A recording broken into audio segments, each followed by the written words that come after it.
Hi everyone, Meg here with IT Stamping. Let's make a card.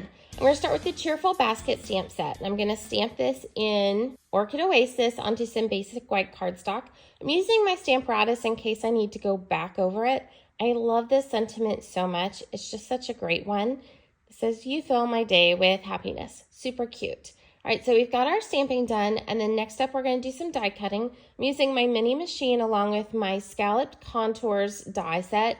I'm using it on polished pink cardstock, and I get a cute little scalloped rectangle.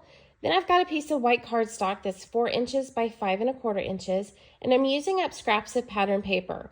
All of these scraps that I'm using start at 1 inch, but yours can be whatever size you want them to be. They don't even have to be the same size.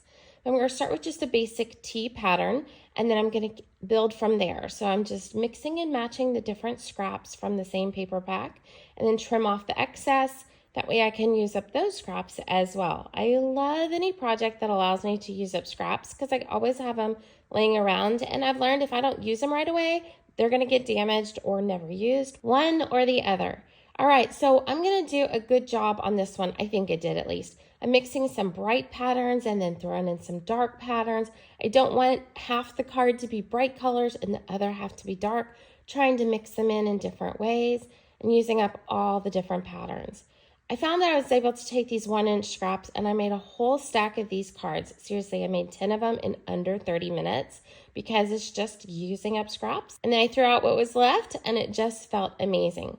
All right, so we're gonna add our final pattern right here and then trim off the excess. All right, so then we've got a basic white card base. We're gonna add this on top.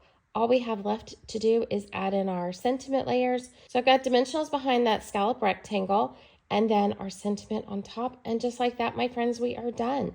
So for a full list of the supplies I use, make sure to check out the description. Make sure that you subscribe to IT Stamping for more ideas.